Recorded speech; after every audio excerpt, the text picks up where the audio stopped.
Comics in Motion is thrilled to be partnering with Humble to become Humble partners. If you follow the link in the show notes, you'll be taken to Humble Bundle, where you can get some access to some amazing stuff. Digital comics, digital books, video games, coding manuals. The amount of stuff that you can get there is obscene. Plus, you get it at a ridiculous discount. So here's what you need to do. Click that link, go to Humble Bundle. Not only are you going to get great stuff at a great deal, but you're also going to support a charity and you're going to help Comics in Motion keep the lights on. So click the link, go to Humble Bundle, get yourself some amazing stuff. Thanks. To the Batmobile. Let's go. Come on, bub, for old time's sake, huh? Harley Quinn, nice to meet ya. Pardon my French. Fuck those fuckers. That's like my favorite Marvel character ever, but you should never meet your heroes because honestly, he's a bit of a dick. Now might be a really good time for you to get angry. That's my secret, Cat. I am inevitable. Smash! Right, welcome everybody to another episode of the Comics in Motion podcast. I'm one of your hosts, Chris Phelps, and my co-host and very good friend is Mr. Dave Horrocks. Hi there, Chris, and hello to our listeners out there. Welcome to Comics in Motion TV and movie reviews for shows that are based on comic books. Myself, I'll be reviewing from the perspective of a long-time comic book reader. And I'll be reviewing from the TV and movie perspective. And what we also love to do is we also love to spoil the hell out of everything we review. So if you haven't watched our choice of the week, then we'd advise you to proceed with caution. And remember, with an average podcast comes no responsibility. Now, Chris, we're going to go back to the MCU, aren't we? We're going to do things a little bit out of order. I think Winter Soldier was our next one if we were worshipping that chronological order. But what are we going to review today? Well, Dave, we're going back to 2016, and this is the first time I've ever seen this movie, which is terrible because how much I bang on about how I love the MCU. It's the only one I've not seen in the MCU, and there is a reason, which we'll get into in a sec, but it is Doctor Strange. Nice. Now, I'll be honest, not a massive fan of Doctor Strange. I think it's just I prefer the sci-fi characters. You know, the things that where it's more based in science, and when you've got magic, you can just kind of do anything. You know, you can wave your hands, come up with a spell, and it basically does everything and gets you out of every situation. And I know it's not quite that straightforward. And honestly, so I do like Doctor Strange in like a team setting. He was in Defenders for years, and in I was going to say more recent times, but I guess it's not now. Probably about 10 years ago, he was in like the New Avengers. So you know when you had the Superhero Registration Act, or in the movies it was the Sokovia Accord, wasn't it? You know, so You had the Civil War. You had one group of heroes who were willing to register, one group of heroes who effectively went on the run, you know, led by Cap. Then you had Doctor Strange on that non-registration side, and so he was using his magic to kind of cloak, you know, create a base where everyone could go and hide out kind of thing. So I do like him in that, and there's a a story called The Oath, which tells you everything I think you need to know about Doctor Strange. But yeah, when this came up, I wasn't massively bought in, I must admit. And I was thinking, you know, the MCU have had so many great movies on the bounce. I mean, there's a couple of duds, you know, but I think that's because you hold them to their own kind of standards. But I thought, this is going to be the one where they really drop the ball.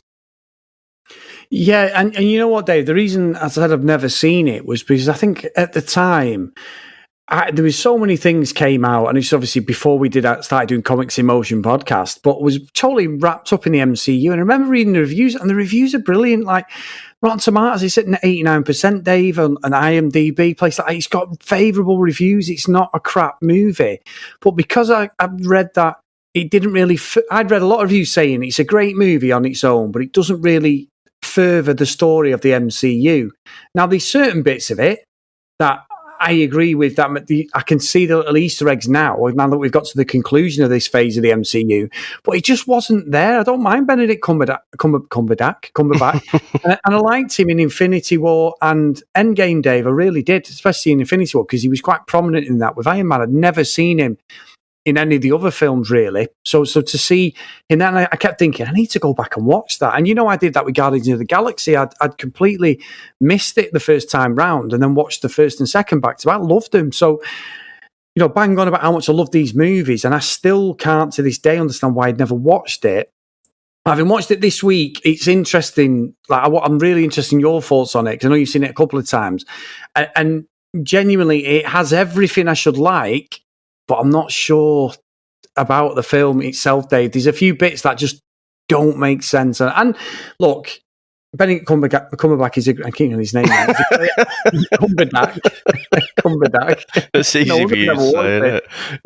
That's the rip-off YouTube version. Fan made one. But yeah, he's a great actor, Dave. And I think everything I've seen, I just don't know why I didn't go to the cinema to watch this, which is weird. I mean, did you see it at the cinema? Yeah. I mean, to be honest, there's no way from Iron Man in 2008, I've seen all of them at the cinema. And all I'll say, Chris, is it's just handy that obviously Endgame happened before lockdown. And, the world did seem to go to shit after Endgame, to be honest. I mean, probably a year later, wasn't it? So, yeah, fortunately, all the cinemas were open at that time, and so I did go and watch it. And without revealing my hand too much, I thought it was a well-made movie, but it kind of lived up to my expectations of what I thought it was going to be. But also, I think there were lots of... This movie feels a little bit like it's borrowed heavily from lots of other movies. So you've got a bit of Inception in there. You've got a bit of Batman Begins. It feels a bit Matrix in certain bits. So I don't know. It's like someone threw in all of these other movie kind of influences in this big melting pot and came up with this. And, they are pretty faithful as well to Stephen Strange's origin. And I think this movie was more just to set him up for Infinity War, because he did ultimately play quite a good role in that, didn't he? We had the Infinity Stone there, so we hadn't seen that before, the Time Stone. And obviously in Infinity War, you've got Doctor Strange is looking forward in the future, and he can only see one outcome, where they're successful. So he's absolutely key in that team setting. And I guess it's kind of what I was saying about the comics. I prefer him as a character in a team setting. I just don't really like him on his own. Yeah, and like I say, you're right, Dave. I have no background on this character. I'm really interested because I think you're right. There's very much a familiarity with this film that I can't put my finger on. And that's probably what you've just said, but it's taking certain aspects of other movies that obviously are not even in the MCU. They're just great movies in their own right. And yeah, I think they've gone for that formula, but I don't necessarily think they delivered. And I think probably the best thing to do, Dave, because I'll end up going on a little chat about this, but should we get into our trailer? Let's go.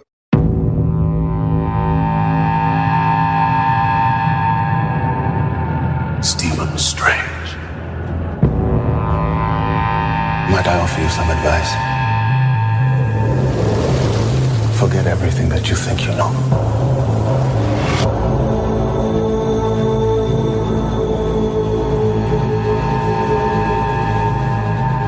You're a man looking at the world through a keyhole. You've spent your life trying to widen it. Your work saved the lives of thousands. What if I told you that reality is one of many? I don't believe in fairy tales about chakras or energy or the power of belief. You wonder what I see in your future? Possibility.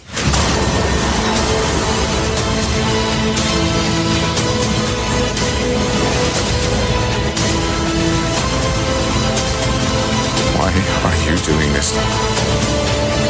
There are other ways to save lives. So much you don't know.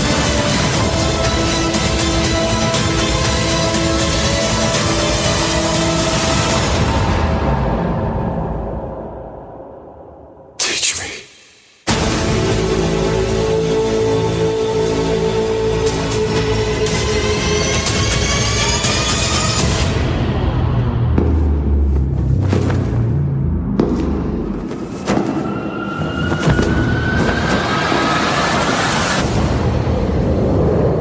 Now we start off, we're in Kathmandu, and the sorceress, Caecilius, and his zealots enter the secret compound of Kamar-Taj and behead its librarian.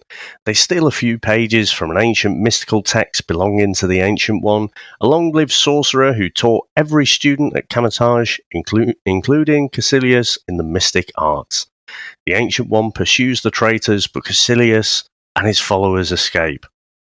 We meet Dr. Stephen Strange, who's a wealthy and acclaimed neurosurgeon, and he's unfortunately texting and driving and comes up with a horrific accident where basically I think they got the local butcher to stitch his hands back together, which unfortunately for Stephen Strange means he can no longer use his hands effectively as that neurosurgeon. Now, Chris, what do you make to the opening of this one? Yeah, it's quite interesting, Dave. What I struggled watching this movie was the effects are now really good, without a doubt. I had the full surround on, blasting out. Honestly, it's just what we like, the MCU, the DC stuff, you know, Man of Steel, Dark Knight, all that sort of thing. The absolute sound is perfect. The one thing I don't really buy is Benedict... Fucking hell. At some point, I'm going to get his name right. Doctor Strange. Let's call him that. I was talking about Benedict Cumberbatch. His acting, trying to be this arrogant surgeon, I don't really believe it. They're trying to tell the story that basically Doctor Strange, Stephen Strange, is Iron Man. He's an arrogant, egotistical, fucking little wadded in. I know he's a surgeon and Iron Man's a scientist, but that's basically who he is, Dave, the DNA. Yeah. I think they work quite hard to try and not make him Iron Man, but you know, certainly like the goatee doesn't help differentiate him, does it? But essentially, you know, he is a bit of a prick when we meet him, and you know, he has a bit of a life-changing moment, and then he becomes not as big a prick as he was before. I think the difference for me is that in Iron Man, the first one, even though Downey Jr. was a bit of a bellend, he was still quite likeable. Yes. Whereas I think Stephen Strange here is an utter prick. You know? Yeah, I'm with you. He's not likeable at all. And I think that's what he's going for. And like I say, that's kind of what happened in the comics. You know, and he'd studied, I think, if you could almost say Stephen Strange's superpower, even before the magic stuff, is his attention to detail. You know, he's got this photographic memory as well, so he just studies so hard. So that's why he became so powerful so quickly, because he was just relentless in the way he studied up and stuff. So that was what got him to the top of the neurosurgeon kind of tree as well. So you know, he is kind of quite exceptional even before all the magic stuff. But yeah, completely driven by his ego, and I think I just didn't like him. Yeah, I think you're right there, Dave, and that's a great analysis of it, because what I found difficult, one was the arrogance he was trying to portray. I don't really care about him, but this is one of the, and I'm not just saying this because I've avoided watching this or just, you know, things in my schedule I just think, I need to watch Doctor Strange, is these leaps in this movie that you don't really see in the MCU. I mean, this movie touches nearly 2 hours, right? And I don't think it tells a great story about how he changes into Doctor Strange. He literally has this accident. We have this fellow surgeon, she's called Christine. She's his sort of ex-lover. someone who she ends up looking for him, caring for him. He's going on about the accent, like you said at the top, about, his hands are absolutely butchered and everything. He's going mad in. He's got this thing in for this other doctor, basically slating him, saying he's not a good doctor. And he stops this. We see like a surgery before his accident, how he takes a bullet dislodged out of someone's brain who they were going to use as a donor, and he saves the life and all this. And he's very arrogant, even when the family are like trying to hug him. He's sort of dismissive of it, as if say, well, I am the best. And I get it, but I don't buy it. And I think you're right, Dave. He's not a likable character in this. And also, when he's having his Rocky 3 comeback fucking montage, I don't really buy it, because when he goes into the temple and meets all the ancient ones and all the other like people who are the masters of this arts, and he meets Wong and all that, the leap he goes from being an absolute novice to all of a sudden fighting against it's Mads Mikkelsen's, isn't it? It's amazing how I got his name right, Dave, isn't it? But fucking Benedict didn't get right. But he fights them and our great friend Scott Adkins, Dave, and I've got a Scott Adkins film lined up today after we've recorded the one that you've watched, that Ninja 2, so I'm going to watch that. But, you've got the three of them, and he just goes full on Doctor Strange pretty much straight away, and I don't have that feeling of like Iron Man or Thor or any of the other guys, when they like have this come to Jesus moment where they're either going to die and give up, or they're going to fight through it and just find this inner, inner strength, inner like being within themselves. And that's where with this whole movie, I really struggle. Yeah, I think. Well, let me go right back to the beginning. Actually, I think when I was watching this for the first time, what jumped out at me is just, it started off really quite brutal. This is going back to 2016 and, just beheading the old librarian there. You're like, oof, fucking hell, straight in there. Yeah. And I thought, oh, well, maybe we're going to get this really dark and gritty kind of almost like a horror movie type of thing. But I don't think that's what we got, to be honest. I think the sense of time, I don't think the movie does a brilliant job of telling us what kind of time has elapsed. Because it does seem, it's an origin movie, so it has to happen fairly quickly. And we don't want to get too bored. But, when he's trying to repair his hands, he becomes aware of this patient who, was a paraplegic, should have never walked again. And he had this, miraculous recovery. And that's what puts him on the trail to go off to Kathmandu and basically trying to find Kamar-Taj. I think when he meets the Ancient One, I kind of liked that effect. She pushed him into the astral plane. Again, that's a big feature of Doctor Strange. Going into the astral plane. And actually, what did you make, Chris, of the fact that? This is kind of Tibet, supposed to be Tibet, but you've got Tilda Swinton there, who is not Oriental in the slightest. What do you reckon to that? I don't know.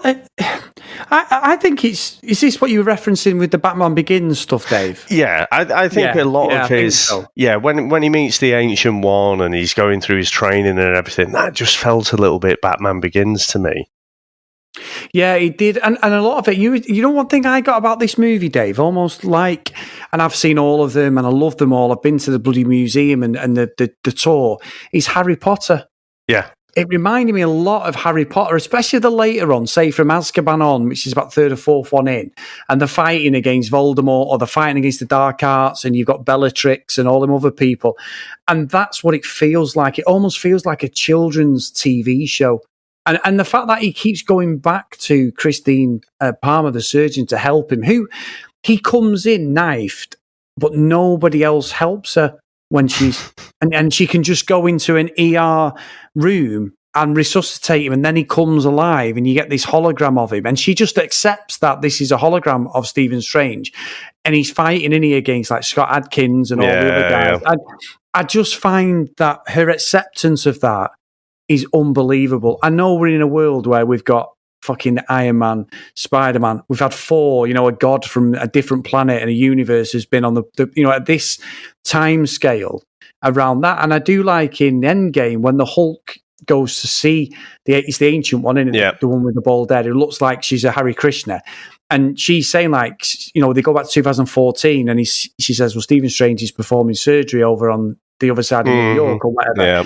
I like them references, but in the end game, I just think the whole movie is special effects driven, but I don't like the story. And I think what you said at the top of the show, and I know it's better, you always say this when we're shitting on each other and say, no, it's you love it, I hate it, or whatever. I'm in the same boat as you. I think this is a steady film, but it's very similar to the second Thor movie, Dark World, where it's just there because it has to be. Yeah. And I just I honestly don't think, Dave, I'd probably watch this ever again, even if it's on TV. And I know I've got Disney Plus. I would not seek this out. And not because I hated it, but I just weren't invested in anything that was going on. I was more invested in seeing Scott Adkins, Dave, who's a B-movie actor at best because of his karate. And we've been absolutely fanboying over Scott Adkins, haven't we now, for the last 6 weeks or so? So that's the only reason I was interested more than anything. And that's so bad. It is bad. Yeah, and he did do well, didn't he? It's a shame they can't bring him back in a kind of bigger role. Maybe he could come back in... I don't know, Master of Kung Fu or something like that. He'd have made a better Iron Fist, wouldn't he? Fucking hell, Dave. Me and you would have made a better fucking Iron Fist. But I guess the thing I would say about Tilda Swinton, I mean, she's such a great actor, isn't she? The last time we saw her on comics was Constantine, and she played a brilliant role in that. I think that you've got this whole history of Hollywood whitewashing characters, and you think, well, really, this should be some, old Chinese guy or old Tibetan monk kind of thing. Now, from what I understand, it's kind of, the fact that China just doesn't recognize Tibet as a thing. So I think they've actually whitewashed this character to not piss off the Chinese and alienate themselves from that whole market and stop them making all that money there. So I don't know if that's a fact, but I just think in 2016 was when this came out, and I'd like to think that is one of the last cases that we'll see of a character being properly whitewashed. But I can kind of...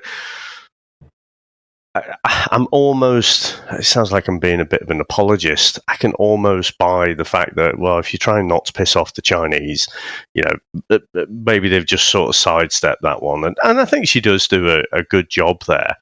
But like I say, I mean, it is ultimately all kind of magic. But where it gets kind of really Inception is when they go into the mirror dimension. And, they're running up the side of buildings, aren't they, and stuff like that. That just felt so Inception to me. And coming back again, you're absolutely right. I hadn't thought of Harry Potter, but now you said it, yep, absolutely one of those as well. So you throw in there Harry Potter, quite like those movies. Inception, love that movie. Batman Begins, love that movie as well. So you're throwing in all of these movies, all of these nods from these movies that I really like. But I think it's just, there's some secret ingredient missing to this. And it may just be that, I don't care for the character, I don't care for the magic, but there is something missing. And with all of those influences from all of the great movies, I think this movie does fall short in what it should have been.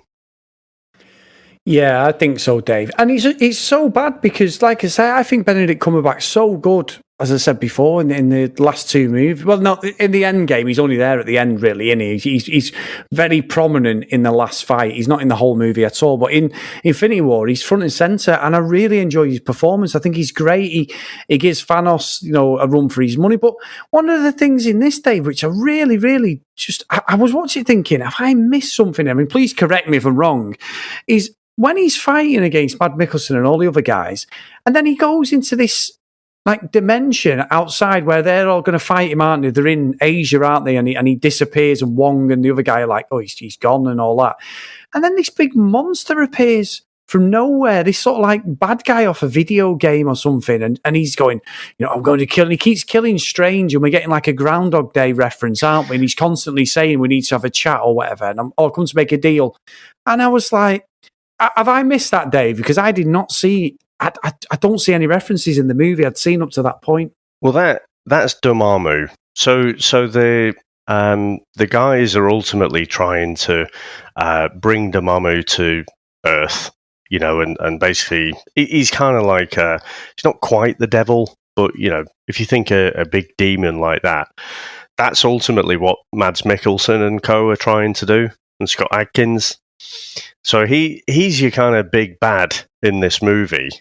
I just didn't really like the effects on this. I mean, on the big screen, Chris, I've got to tell you, this movie looked phenomenal. I was going to say, I bet it did. Yeah, it looked so good. But I didn't really like how they'd kind of drawn up Dormammu there. But I guess what you might be missing from this is obviously you've got the Eye of Agamotto, so that's got the time stone in it, and you're not supposed to be messing around with that, but because Stephen Strange is just thirsty for knowledge, he's trying to learn everything that he can, he ends up messing around with, magic that other people think that he shouldn't really be messing around with. And actually, when we get the Ancient One being killed off, you realise that actually she's been tapping into some of this dark magic as well, which you've got not Dormammu, Mordo. Initially, he's a big villain. He's one of Doctor Strange's villains there, but I mean, he starts off kind of as a good guy, and he's like this, but he's a right and wrong type person, so there should be no excuse at all for using any kind of dark magic or, anything that is not deemed, correct by him. So you end up, Doctor Strange is playing about with this time stone and, moving time back, and you get the little effect, don't you, with the apple going back and stuff like that. So that's all set up. I mean, he can't defeat Dormammu, with purely magic. So he has to go into this. He has to use the time zone. He has to use the time stone, the Eye of Agamotto, to basically create this time loop. Because he can't just straight up beat him. So he basically has to wear him down.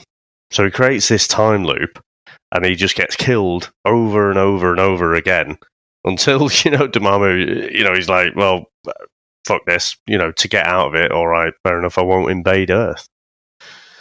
And so that's kind of where that comes from.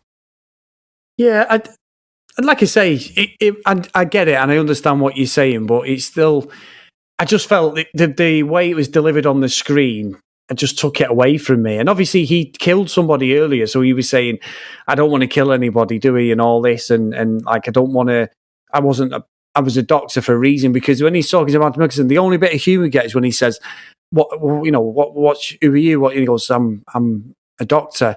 And he says something, he goes, no, Strange. And he goes, yeah, it is. And they're trying to get that sort of Iron Man 4, but I don't think the jokes are very funny in this one, Dave. They don't really land, do they? I mean, I think Wong is actually a good standout character in this. I think he plays a decent role. He probably has some of the better lines, doesn't he, Wong? Yes, yeah, he does, to be fair. He's the way he delivers it's better. And this stuff where we get a couple of jokes with his collar, don't we? Because obviously his whole cloak thing's got his mind of its own, hasn't it? It's not just a piece of clothing. It's actually got like its own life. And again, that's a Harry Potter type thing, Dave. I'm not saying, obviously Doctor Strange, come before Harry Potter and stuff, but because I've seen it, that sort of thing in the movies, anyone who goes to the cinema is only going to look at that as a point of reference. If you don't know the backstory, you wouldn't understand that with his character. Any young kid's going to go, that reminds me of Harry Potter. Yeah, I can see that. But like you say, I mean, this actually came around in the 60s, Chris. And, one of the interesting things about Doctor Strange, so it's created by Steve Ditko. And obviously, co-created by Stan Lee, of course. Anything in the early 60s. Yeah. Oh, yeah, Stan was there at the inception of all of them. But a lot of the kind of university students and colleges and stuff, they all got into this because of the artwork, and it was so trippy. And you smoke a little bit, and then read these comics, and it's like, whoa!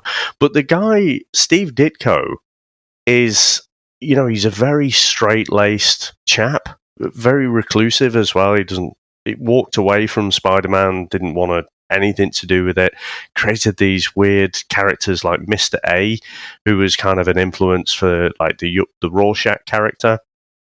And, I've got to say, unfortunately he's passed on now, but he's such a staunch conservative. He'd have been voting for Donald Trump, quite honestly. That's the sort of person he kind of was. And so it's weird to have someone like that create someone like Doctor Strange, but also just these fantastic visuals that you got in the comics. So I do think those are quite good. But yeah, the problem I have with this ending as well, Chris, is that you could just always use that, couldn't you? Yeah. I mean, in Infinity War, he could have just created a time loop there as well and just ground Thanos down until you really pissed him off, and it's like, oh, all right, I'll give up trying to collect all the Infinity Stones then. Would have been a shit movie though, Dave. Yeah. Groundhog Day. I must admit, we'll have to do that on the VHS Strikes Back. Groundhog Day I used to love. I love the bit where he chins that guy. And he's like, hey! And then he just that one day, he just smacks him, doesn't he? He's just like, right, I've had enough of this every day. I've got you, babe, and all that. But yes, I don't think it delivered. I think it's a shame, Dave, because I agree with you. If I'd been on the cinema and watching that, I would have loved it on the big screen. All the sound, everything. It would have totally elevated the movie. There's a lot of films you have to experience in the movie, and I think maybe that's why it misses a beat for me. I've got a great system and everything at home, a great massive TV, but it's not the same, Dave, is it? Being sat there in the pitch black, totally engrossed screen right in front of your eyes pretty much, and you've got the sound everywhere. You can't replicate that in your house. I don't care what anybody says. Yeah. I mean, what do you reckon to the baddies in this? Because gotta say, Mads Mikkelsen, we saw him in Rogue One, didn't we? And, he was kind of a goodie there. He was the guy who put the fault in the Death Star that allowed it to be exploited and blow the whole thing up with one shot. But I've got to say, I prefer him as a baddie. I thought he was brilliant in Casino Royale. And I think he doesn't have a lot to do, quite honestly, in this movie.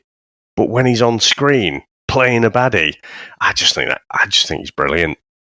He is brilliant. Is it Rogue One, Dave, where is it Rogue One or Rogue Solo? One. Is it Rogue One? Yeah. It's Rogue One, and he works for the Empire, but he's not actually working. He's pretty much kidnapped, isn't he, and stuff. That's what I was saying. He put the fault in the Death Star, didn't he? Yes. Yeah. Sorry, yeah. And maybe if I'd listened to you, Dave, that thing that I just said about a minute ago, that's the one. Yeah, Rogue One. Now, Dave, where can everyone get us? Anyway, yeah. I think the fact that you've got him, and then you've got this kind of bigger bad, Dormammu, and then because you've got Mordo as well, and I wasn't sure if it was because I know he's a baddie from the comics. I know eventually he's going to turn, and become a baddie as well. I just think, again, it's maybe that Spider-Man 3 problem where you've just got too many baddies, but not one really bad baddie, or good baddie, if you like. But I guess you don't have that baggage, so, it's not that.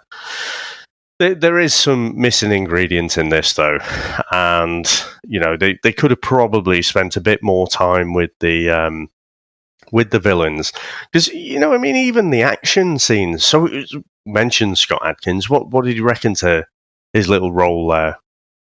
Adkins is great, Dave. I think I buy into that because I know he's an accomplished martial artist. What I don't buy into is Doctor Strange there's not even a training montage of him fighting, Dave, but he is able to sort of scrap with these warriors. That's the one thing. I'm not saying we do a Matrix where fucking we download kung fu and ninjutsu and fucking jiu-jitsu and all that stuff like we see with Neo. That's believable because you're in. Well, no. It's not believable, but it's believable for the film, and it tells the story how Keanu Reeves' character, Anderson, can go from being a computer analyst or whatever he is, and a computer hacker on the side, to being this absolute warrior because he's living in this unrealistic world. It's a computer program. I can get that. What I don't get with this is, it's not like we don't see Stephen Strange for a year and then he comes back a la Batman Begins, Dave, where he goes and gets trained by Ra's al Ghul and the League of Shadows and all that. And then he comes back. He might have a bit of spunk behind him, a bit of fight in him, which usually is what you see with these heroes is they have a load of fight in them, but then they have to go off and train to become the warrior that they are. But with Stephen Strange, he literally goes from doctor, little bit of shitty training, which doesn't really mean anything, to all of a sudden being able to hold his own against 3 people. And I know we get the moment when he comes up from the stairs and he's got the cape on and we're supposed to be like, oh my God, he's now Doctor Strange. But it just doesn't hit at all for me, Dave. I just think the fighting's off, and not because of anyone else, just because it's not believable with Doctor Strange. I just don't believe he can leap that quickly. Well, again, I don't know. The movie didn't do a good job, but I mean, this could have been a year, 2 years, 3 years that he was up there doing all this training and stuff. Yeah. But I mean, we didn't really see him do any kind of fighting, any martial arts training, did we? No. It was mostly just, he's mostly studying, and then suddenly he's going to go up against these martial arts fucking monks, doing flips and everything. Yeah, I'm with you. I don't think the montage stuff really sold it. It should have had like a classic Jean-Claude Van Damme, Chris. Legs tied to both trees. Giving him the old splits. It should have had some stuff like that. Bit of a kickboxer or a blood sport montage, maybe, and then you could have believed that he could have even just held his own. But the fact that you've got this surgeon, his hands are fucked. He studies really hard. But now he's a borderline ninja as well. It's just, it's not believable. But that's what I'm saying. That I think if you look at each of the ingredients, I think it works because the action with Adkins is really good. The effects are good. The music's decent. I don't particularly remember it, but it's okay. Cinematic. So Mads Mikkelsen's good. It's just it does ultimately though just fall a little bit flat. I will mention that you talked about Christine there, so it is a little bit of an Easter egg. So she's the night nurse in the comics. So basically, when you've got all these vigilantes, particularly Daredevil. like Daredevil and stuff. Well, so yeah, Rosario Dawson's character is a kind of night nurse, but it's not the same one. Rosario Dawson is not the original night nurse. Christine is the original night nurse. And basically, she's helping patch up all of the superheroes who get beat up and stuff. And I think she's supervillains as well, actually, now that I think about it. So yeah, I thought that was an interesting little nod to the comics there. But, again, their relationship was a bit funny, wasn't it? I couldn't really tell. They'd obviously had some kind of romantic connection in the past, but were you particularly bought into their relationship, or do you care? I think that's probably it, Chris, isn't it? With a lot of this stuff, they don't make you care about any of it, I don't think. No, I think that's right. I honestly, I'm with you on that.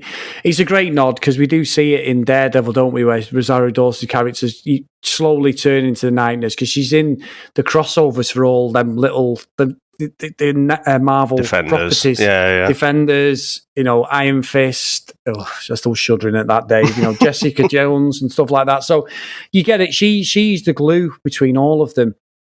And obviously, especially in which one I absolutely loved. What's the what do we have? That Iron Fist, Daredevil, Jessica, Punisher, Daredevil. Luke Cage. Luke Cage. Yeah, Luke Cage was brilliant. Then it fell off a cliff, didn't it, in the first series? Once he was playing Blade left, he was brilliant. And then, obviously, second series was pretty good. But, yeah, it's all little nods that we can see and go, yeah. But I think you're right. I just don't think there's anything in this movie I really, really cared about. I didn't clock watch. I was enthralled with what I'm watching. But at the end of it, I come away thinking, I could still have never watched this and it wouldn't have made one bit of difference to the MCU. Even the end credits, Dave, don't mean a lot, to be honest. I think it shows you the power of the time stone, doesn't it? Yeah. And so we're getting quite close at this time. I think this was the last movie just before Infinity War, wasn't it? So that was almost the final piece. And then, you're going into Infinity War and, Thanos is that's the last one that he collects. Oh no, Vision's one is the last one, isn't it? But, it's just part of that journey. But I don't know. I'm with you. I think you're not really missing a lot because you can tell in a scene or something what the time stone is. In fact, they use the time stone, don't they? Yes. Just before he gets the last one off Vision, because they go back in time. So yeah, but I think this made plenty of money, Chris. I mean, it made not massive amounts, but it made $677 million. So it didn't break the $1 billion barrier, which the top movies tend to do. But I think there's probably a lot of people out there who do like this movie. Oh, I'm sure there is, David. I'm sure people are going to say to him, what are you going on about? But it just wasn't me, this, at all, sadly. And it will go with Thor Dark World, I think, Dave. It's just one of them ones that's right at the bottom of my greatest MCU movies. Yeah. I think, yeah. Now, what did you make to the end credits, though? I think, you know what, Dave? I think the sad thing is with the end credits, I end up looking forward to them more than the actual movie. I know that's bad, that, innit? I know it's bad, but I do. And I don't know, because obviously we get to see Loki, don't we, and Thor. Well, actually, yeah. So this wasn't the last one before Infinity War, was it? It was Thor Ragnarok that was the last one. Yeah, because Ragnarok goes straight into Thanos is on their ship, and after they're coming back, they're coming home, aren't they? So basically, the mid credits, Stranger's agreeing to help out Thor to find their dad. So I guess that again, it's kind of a necessary. The mid credits and end credits were usually you'd have a jokey one in there, a throwaway one, and then often you'd have one that drives forward the overarching story as well. And I guess this, brings together these two characters, Doctor Strange and Thor, and at the beginning of Ragnarok, obviously, they find their dad just temporarily before it all goes to crap. Yeah. But I did like the trick. I wish I, could use this trick where his beer just keeps filling up. Obviously, when we get to Endgame, he probably could do without that trick. He's got a bit of a gut there, hasn't he? Dave, he'll be straight back in that gym for the next Guardians of the Galaxy or wherever we see Thor, I'm sure. You know what? He popped up, old Chris Hemsworth popped up on my Instagram yesterday, and he's a fucking beast. Lifting this. Did you see it? Lifting the tire, and he said something about having a donut. He looks like a bodybuilder, doesn't he? Yeah, he's massive, Dave. And I don't think he's going to fail, going to pass any drug test, Dave, but I don't care. He looks like a fucking monster. I love Chris Hemsworth anyway. Yeah. He looks great. He does. He looks really good, Dave. Yeah, and the end credit scene as well, you get this switch, don't you? So from Mordo.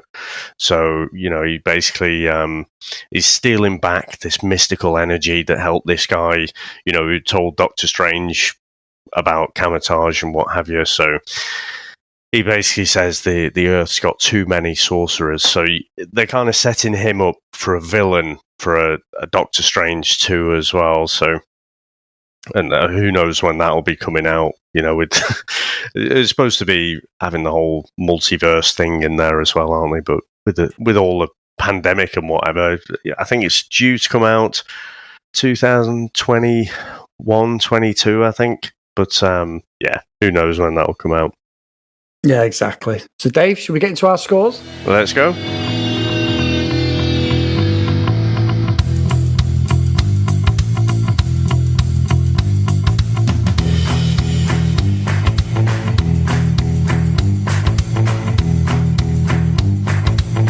I'm just gutted about this, to be honest, Dave. I you know me, I love to go in and absolutely tear things to shreds. There's not a lot to tear on this one. There's a couple of leaps that I think just don't make sense. It's just too quick the way he becomes Doctor Strange, as in the superhero Doctor Strange. I'm not really into this magic stuff. And I haven't gone into it with a preconception of, this is just not my sort of thing. I was hoping that there'd be enough action and enough things to keep me entertained, but I just wasn't. I just think I'm not convinced by Doctor Strange at all as a fighting hero. I said that. The leap of him all of a sudden being able to fight against these warriors who've been going for years just made nothing. That just made no logical leap, that at all. I think his acting to be arrogant doesn't hit for me. Just the whole movie itself, it's a good movie, and I think it's a great movie if you want to sit there in the afternoon, bit of popcorn, sit with a family, turn all the lights off, shut the curtains. If you've got the right surround sound and everything, then enjoy it for what it is. It's 2 hours of a fairly decent superhero movie within the MCU, and there's plenty of little Easter eggs if you really want to see it. But for me, I will never watch this again, Dave. I don't think it's absolutely horrendous, because it's not, but it's certainly not something that I would say to anybody. If they wanted, a movie in the MCU, just throw us one of the origin movies that you think I can enjoy and I don't really have to worry about the rest of the saga. This wouldn't be it, Dave, at all. It really wouldn't. So I'm umming and ahhing where to send it, Dave, but I think I'm going to have to put it in the top area of Hell's Kitchen, because I just don't think it's good enough for me personally to be in the middle. I was going to put it in the middle, and I just think, as we've talked about it, I just can't do it, Dave. I really can't. So what about yourself? Let me just ask you a question, right? Because I'm fairly scandalous here, but not very nice statement. But Benedict Cumberbatch is just not that funny. And I'm wondering, if you had Robert Downey Jr. playing this role, I wonder if it'd be a lot better. Because he has some funny lines. There's the bit about when he meets Wong, and he's like, "Oh, see, that's just it, Wong, like Beyonce," and I don't think he really sells it. But I'm wondering if it was someone like Downey Jr., he just has a better comedy timing, and he bounces off people a lot better, I think, and that ridiculous American accent as well. I don't think we brought that up in the main review, did we? But no. I just wasn't bought into that at all. And I know he's supposed to be this New York surgeon, but if you're going to cast Benedict Cumberbatch, just let him be English. So yeah, I don't know. I think there's a couple of things wrong there. I don't, like I say, in the team movies, I think he's great. In Infinity War, I think he plays a great role, but on his own, just not really into it at all. I do think this is a solid movie. There's nothing to really, some of the ones we've looked at, Chris, especially for the VHS, that they're just woeful, aren't they? But yeah, you kind of get enjoyment out of how crap it is. You can't say that with any of this movie at all. I think it ultimately just doesn't do enough to make you care, though. I think the effects are brilliant. But you could probably consume those in like more YouTube format when they're in the kind of mirror dimension and running up the side of buildings and stuff. That just looks absolutely phenomenal. And yeah, of course, the whole sling ring type thing gave us our best moment, didn't it, in Endgame, where Cap's facing down Thanos' army, and you get Wong turning up with everyone, and you get the whole on your left type thing. So, yeah, there's a lot of pieces that are laid out that will pay off, in later movies, I think. But it almost feels like it's a necessary slog to get through this movie. Not entirely necessary, but it does give you a bit more information for later on. I don't think I'm going to be quite as harsh as yourself. I don't think it's a Hell's Kitchen movie, just because, like I say, I think it's very competent. There's a lot that's impressive about this movie as well. But I'm not going to send it any higher than Hall of Justice. I think it's right in the middle for me. And definitely, may do this one day. When we've been through all the MCU movies, we might have a go at ranking them. But this definitely falls in the bottom half. This is down there with the likes of Incredible Hulk, Thor: Dark World, Iron Man 2 for me. Even though, I quite enjoy those movies, I'm not even sure. I think I'd watch Iron Man 2 before this. I would, Dave. Robert Downey Jr. Yeah, without a doubt. Whatever you think of the movie, he's still got the old wisecracks there. He's an enjoyable character. So yeah, I agree with that. Yeah, and I think when we went back to watch it last year, because they laid so much of the groundwork, I think after Endgame, we enjoyed Iron Man 2 a little bit more, didn't we? So yeah, we did enjoy it, and I think that's a bit like what we did with Spider-Man, Dave, wasn't it? 2002. I've seen it so many times, and we talked about it, but I thoroughly enjoyed it this time. Yeah.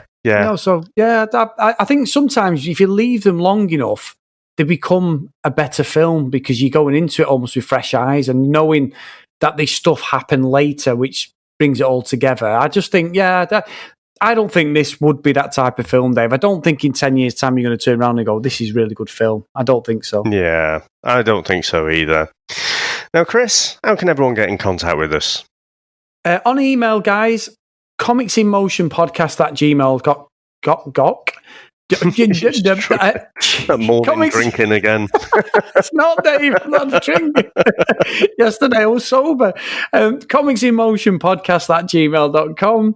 If you want to follow us on social media, guys, @comicsinmotionp. And I say every week, we have got a great plethora of episodes and different content creators on the Comics in Motion feed. So please get on there on your podcast catching app. And there's going to be something for every single one of you. And at the moment, we're currently doing a week-by-week dissection of The Mandalorian Season 2. I've been there for the first 3 episodes, and I think Mr. Horrocks and Mike Burton are taking over. It is Mike's show, Star Wars Comics in Canon, and he's just doing a week-by-week. So we're up to episode 4 this week, guys. So get over there. Don't forget, this is coming out on the 3rd of December, so... That could be a problem that day. Yeah. We'll have done 5 episodes then. We'll have done 5 episodes. Well, get over there, the next episode will be episode 6. Yeah, that as well. Yeah, 4, 5, and 6 are crackers. You'll see me on one of them. Continuity, Dave. Continuity. No, Chris, we're going to stay in this kind of less sci-fi and more magical and more bit more sword and not sword and sorcery, but a bit more of a demonic type property. So next week, we're going to look at Hellstrom, which is based on a Marvel Comics character, so Damon Hellstrom, and you've also got Satana in there as well. So this is separate. This was created for Hulu, and we're just going to look at the first couple of episodes of this. I have no idea if this is going to be any good, quite honestly, but let's listen to the trailer. For centuries, we've been fighting and keeping track of different things that move in and out of this world. The most dangerous ones, we find a way to contain. This is one of the worst ever. Mom, can you hear me? I demand to speak with my mother. I am Mother.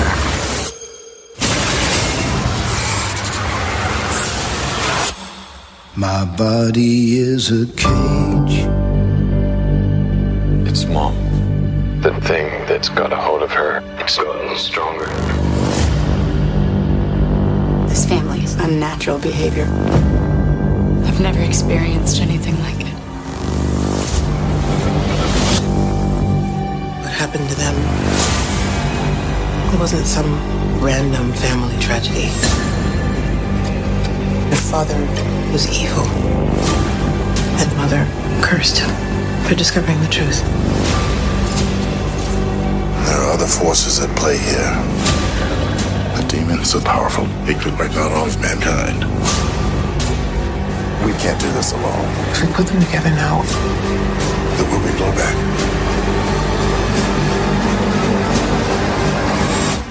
Please tell me the is dead. My body is a... You come crawling back, looking for mommy's love. My body is a... The last thing the world needs is a Hellstrom family reunion.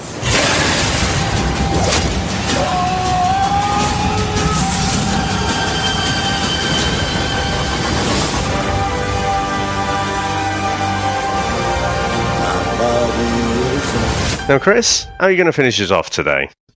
I was waiting for you to go, where can everyone get you again, Chris?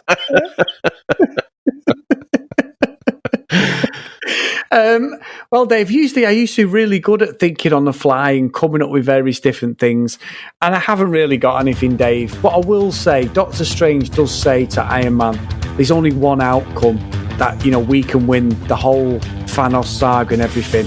And for me, Dave, the only outcome I ever wanted was never to see this film ever again. So I'll see you next time. Bye now. Excuse me, I'm Eric Lensher. Sounds Xavier. Go fuck yourself. What in the ass? Tell me something, my friend. You ever dance with the devil in the pale moonlight? What? I always ask that of all my prey. I just like the sound. Let's not stand on ceremony here, Mr. Wayne. Would you care to step outside? Come to me, son of Jor-El! Kneel before Zod! Why so serious? Let's put a smile on that face. I am Iron Man. I'm Batman. Whoa! Hey!